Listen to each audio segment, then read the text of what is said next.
Hey guys, this is Shadsoul7 here, and here is the battle review all you lot wanted to see, Sonic Heroes vs Shadow the Hedgehog. Now just to clear up, because the PS2 version of Sonic Heroes is abysmal, I'll be using the far superior Gamecube version, and to make it a fair comparison, I will also be comparing it to Shadow on the Gamecube. The games will be compared in the following categories: story, gameplay, graphics, sound, and boss battles. So, let's get this battle started. Start off with the story. Both games have distinct differences in the way that they tell their stories. Sonic Heroes is split into 4 stories for 4 teams. Team Sonic have to try and stop Eggman once again. Team Dark involves Shadow wanting to find out about who he is and Omega desiring to meet his maker.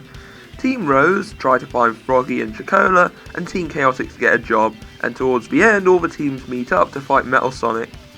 Shadow the Hedgehog involves Shadow suffering from amnesia with haunting memories of his past, but when aliens invade, a mysterious stranger known as Black Doom claims to know all about him. Shadow then has to get the Chaos Emeralds to find out about his past, and the only thing guiding him is who can he trust. Yeah, by this it's obvious which game has the superior story.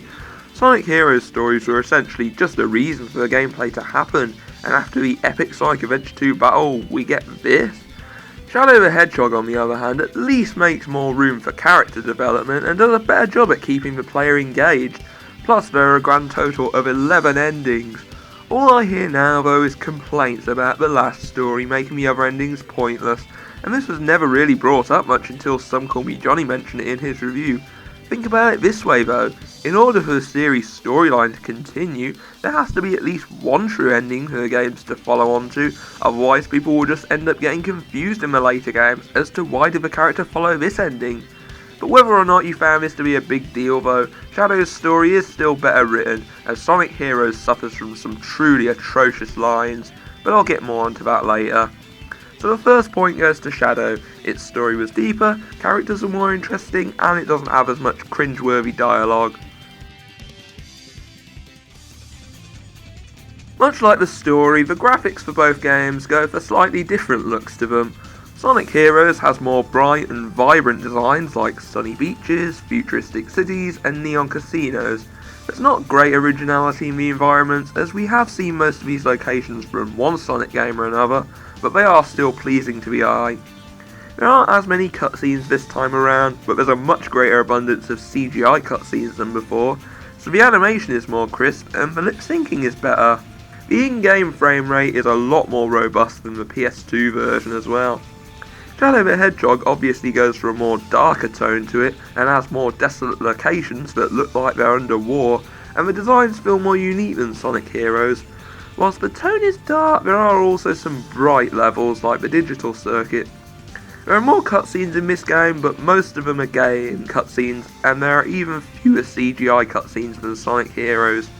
When you do get a CGI cutscene, they do look very nice, but sadly few cutscenes are CGI, and the game cutscenes at times have some choppy animation and dodgy lip syncing. For this, I'll give the point to Sonic Heroes. The visuals in that game are just so much more vibrant and colourful.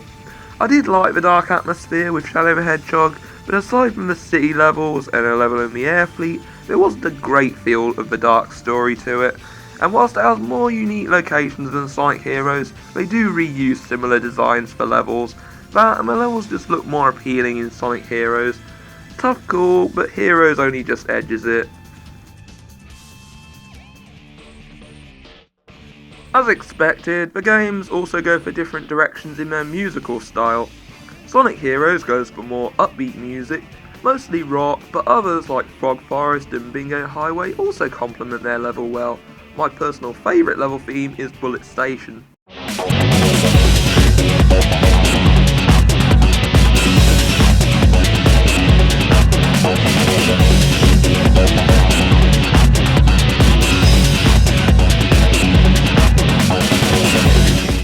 I also really like the super catchy main theme as well as Team Dark's awesome techno theme.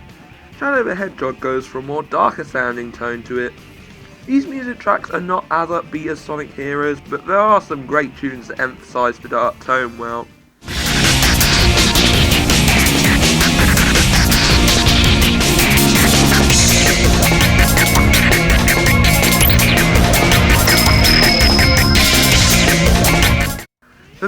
Sonic Heroes has much more memorable music.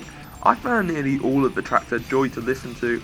And whilst Shadow has some good level themes, it also has some fairly generic themes that won't interest you very much.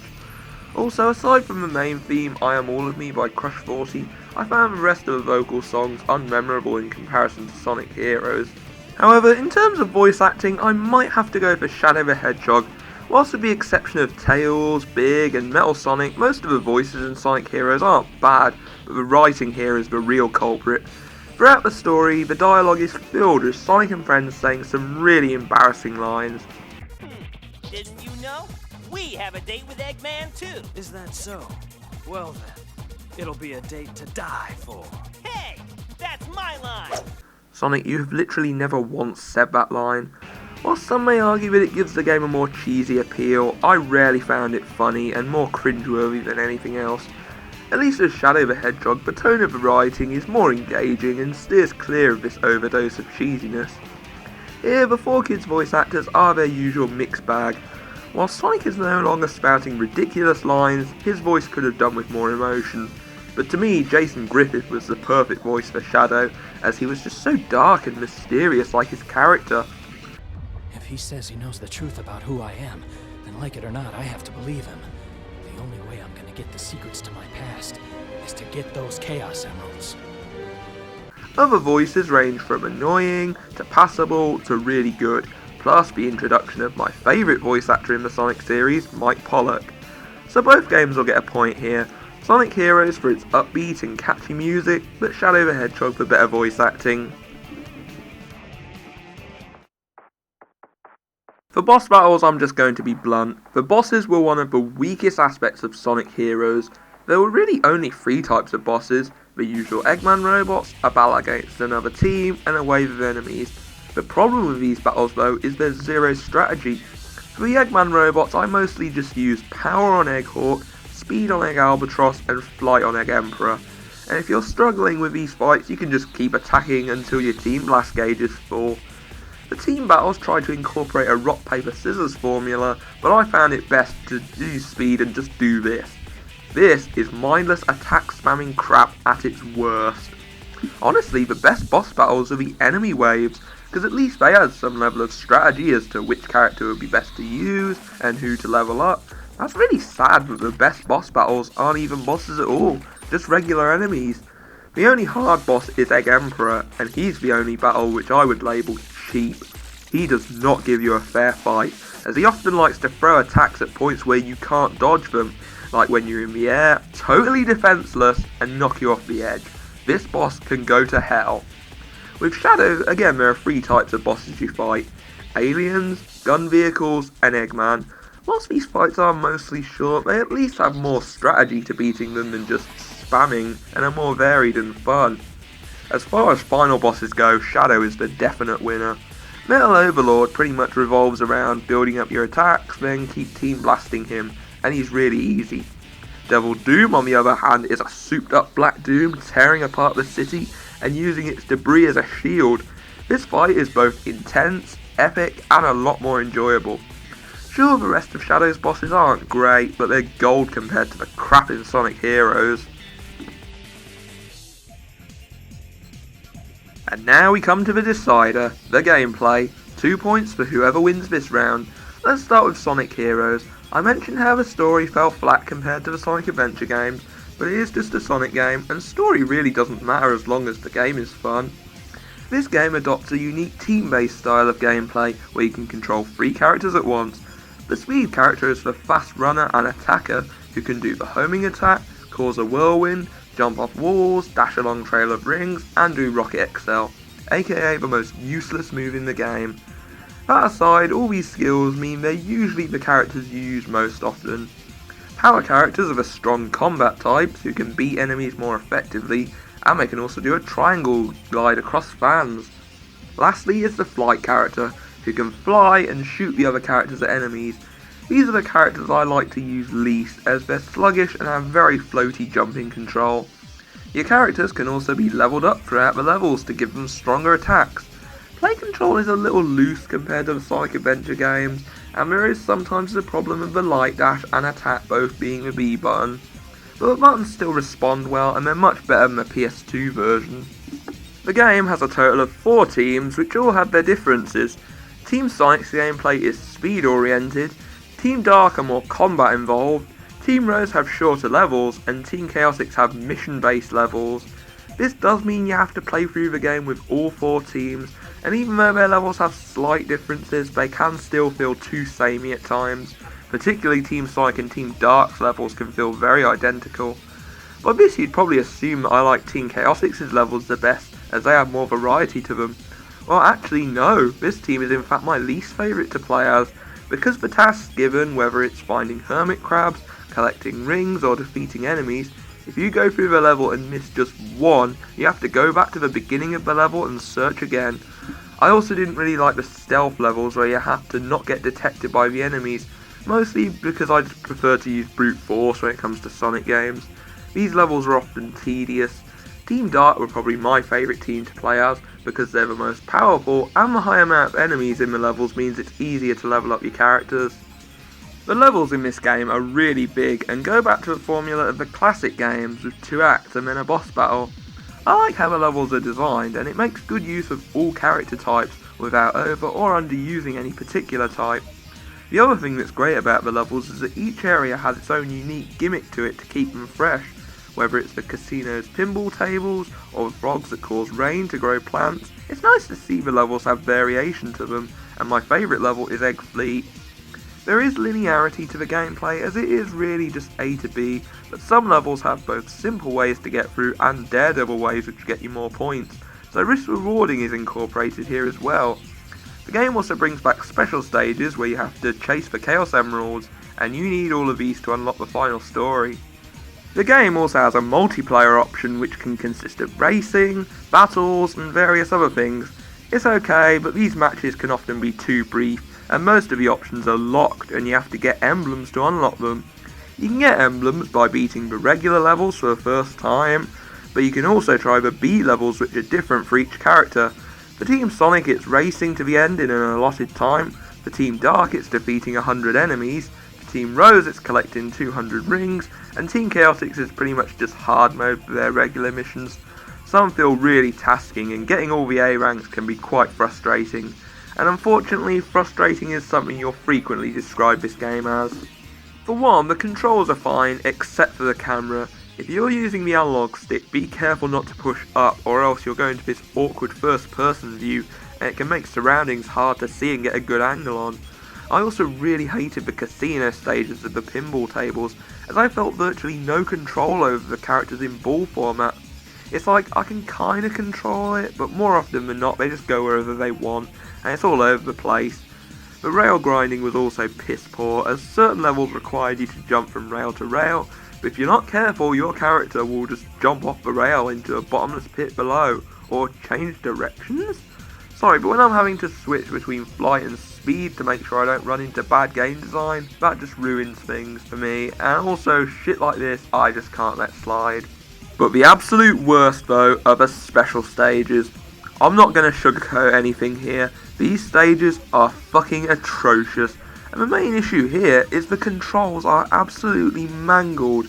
Sometimes movement can go twitchy, and other times your characters won't move despite heavy forcing of the analog stick. Other times the character just moves of its own accord, and even at times gets stuck and comes to a complete stop. These special stages aren't even hard, and it's absolutely disgraceful that said difficulty is from bad game design and not user error. One last complaint, why do the tutorials of Team Rose have to be mandatory? I get that Team Rose is a beginner team, but couldn't you have an option to just skip the tutorial? I guess Sonic Team were just really worried people would be overwhelmed by the vast amount of characters. But I found the game easy to get to grips with, and throughout the levels it explains how the characters work anyways, so what's the point? Those gripes aside though, Sonic Heroes can still be a fun game. Its unique premise and expansive level design hold it together nicely enough. Shadow the Hedgehog's gameplay is unlike any other Sonic game you'll play. The gameplay has a more non-linear format, where you start off in Westopolis, but you have the choice of 3 missions to do. Neutral, which involves getting to the goal ring. Hero, where you assist the hero characters with their tasks, like killing all black aliens or rescuing certain characters, and Dark, where you assist Dark characters in taking out all humans or setting off all bombs, and whichever mission you do, you take a different route in the story path. Similar to Team Chaotix from Sonic Heroes with its mission setup, however it's executed much better here. When you get to the end of the level, and if you miss just one target, you can teleport via checkpoints, which saves you having to go back to the beginning of the level. That and your support characters offer assistance, so it's much less tasking to do these missions. Plus, if you don't like a certain mission, you don't have to do it, you can just do another one instead. And that's really this game's biggest strong point, you can do the levels however you want. You have to play through the game 10 times to get all the endings, but each playthrough can end up being a whole different experience, so it never feels boring. The worst really is having to play through Westopolis 10 times, but you don't have to do the same mission every time. You can get all endings by repeating one of the missions just 4 times, and that's okay. I'd rather just have one level be repetitive than the whole game. The gameplay also introduces guns to the mix. This actually helps flesh out the game, as it now makes it easier to plough through enemies, plus there's a great assortment of different types of weapons, like standard guns, rocket launchers and lasers. As there's a huge choice for what weapons to use, whichever one you choose will depend on personal preference, but certain weapons are best used for certain scenarios. The weapons were overall well implemented and rarely did it feel like it was breaking the flow of the game. Shadow can also commandeer certain vehicles as well, which is okay. The air saucers come in useful for getting over dangerous terrain, the Black Hawks are useful for getting to out of reach places, and the gun jump vehicles are useful for jumping to higher ground. The cars aren't great as they're slower than Shadow, but they're useful for minor situations where you don't want to take damage. The only vehicle that's completely useless is the bike, but apart from that the vehicles do come in handy, and all those who say they were useless clearly haven't played the game the right way. Play control for me was much improved over Sonic Heroes. Shadow here moves more smoothly than before, and he slows down when jumping, which makes jumping precision much easier. He can also run for a bit whilst doing the wall jump, and the rail grinding is a massive improvement, as he can now jump from rail to rail with ease, and it's smooth and responsive. There's also less problems involving the same button being used for multiple things. The worst that happens is you do a minor spin dash when trying to light dash, but this really isn't that problematic like the last game. I also like that when you get hit, instead of losing all your rings, you now only lose 10 rings, and the camera controls are also much better, as it's easier to move around and zoom in and out without having any of that stupid first person mode crap. Each level also has 5 keys hidden throughout, but when you collect them all they unlock a special door which can usually lead to something cool, like more weapons, a vehicle, or even a handy shortcut. Most are fun, but some make you wonder why you'd even need them in the first place. Either way, it gives you great incentive to explore the levels in greater depth. So far this all seems like a pretty package, but it's not without its annoyances. For one, I found the flashback levels aboard the Ark far too tedious, as it has maze-like design that's really confusing to navigate, and because everywhere looks the same, it's easy to get lost, plus it has probably the world's slowest lifts. The controls I praise for being good, but there is a learning curve to them, as at first they can feel slippery and some may find it hard to adapt to the style. I found it fine, but still something I felt needed to be brought up. The game also has a multiplayer option like in Sonic Heroes, which is sadly even worse. There's only 3 maps and all you do is kill the other player once. It proves to be a very mediocre offering. Even though you have to play through the game 10 times, you actually don't need to unlock every level. But if you do want to unlock every level, there are certain missions you'll have to play at some point if you want to unlock them. If I had to pick between this and the PS2 version, I would honestly favour the PS2 version. I found that had better camera controls, but this is really personal preference, as I find the right analog stick more comfortable than the C stick, plus I think the button layout is more clean on the PS2 version. One last thing to say about Shadow is that beating it is so much more satisfying than beating Sonic Heroes, because in that game when you beat it just says try another story or get all A ranks, but in Shadow you unlock the Shadow Rifle that beats all enemies in one shot. Sweet! Now you see why I don't mind the last story. I like it for gameplay reasons. At the end of the day, Shadow the Hedgehog is open, diverse, polished, and with wicked high replay value. This is precisely the reason why I think the gameplay shines. So now, over to the battle boards for the results.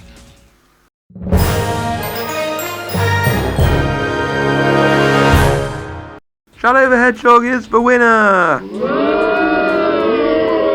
Silence! Now, would you let me explain my reasoning? I think both games had interesting concepts to them, but Shadow had much better execution. Sonic Heroes felt patchy in areas and was too repetitive, but Shadow has the clever way of choosing your way to make it more interesting to play again. Plus the combat was better, the controls were less fiddly, and it had much better boss battles. There's a reason as to why this was the first game that got me into the Sonic series, and now I've given my reason, I'm sticking with them. So hopefully you can respect my views on the game and see where I'm coming from. So, thanks for watching my battle review. This is Shadsub7, signing out.